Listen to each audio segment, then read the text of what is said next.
Jamila Afghani has been announced as the winner of the 2022 Aurora Prize. Please tell us the name of the 2022 Aurora Prize laureate. Jamila Afghani.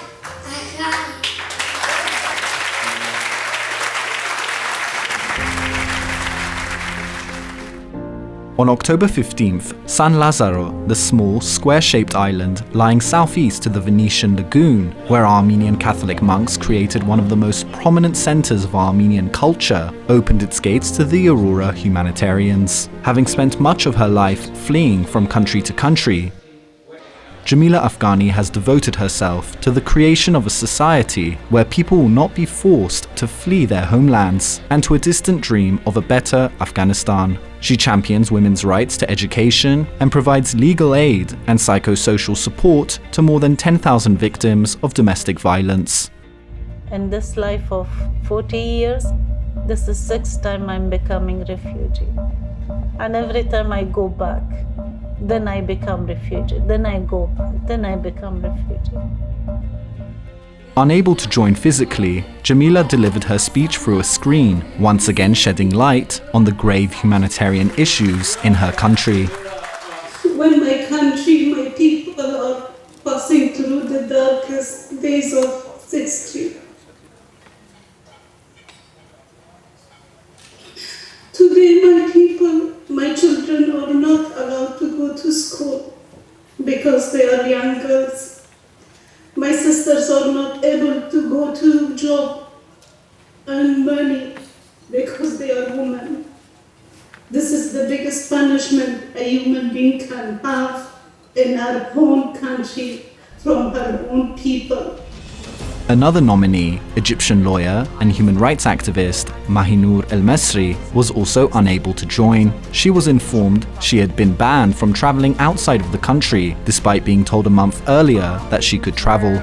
It was very, very sad that Mahinur El-Mesri couldn't join our event. But it was not Aurora that was targeted. It was some political issues inside Egypt that Mahinur was, as a human rights activist, faced too. And I think it was very sad answer, and I think the Egyptian side shouldn't do that.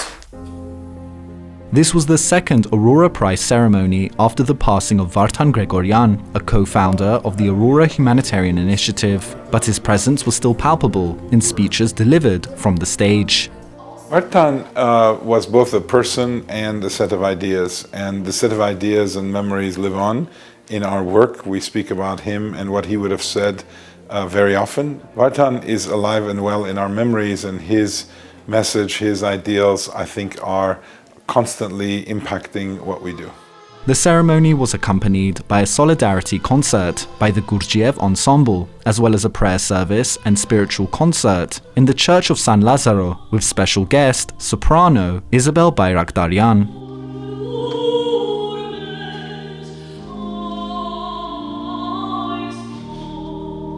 I truly believe it's true that everybody has something heroic in his side, and everybody needs a right moment to give it up. Everybody from inside is a humanist. Human nature demonstrates to us that when we receive good examples in our daily lives, we tend to act in a good and ethical and moral way. And if we live in environments where we see only bad examples, then we also behave in a bad way. So the snowball effect can go both ways. Evil flourishes when good people do nothing. In accordance with Aurora tradition, a grape tree will be planted in San Lazzaro, named after Jamila Afghani, and her name will be added to the Chronicles of Aurora, a unique manuscript made following ancient Armenian traditions, thus making the world remember not the names of the perpetrators, but the names of the survivors and saviors. This year's ceremony in San Lazzaro ended with a performance by the Children's Choir of Venice. The cycle of giving will continue, spreading this passion to more people and creating a vision of a better Afghanistan, a better Yemen, a better Egypt, and a better world.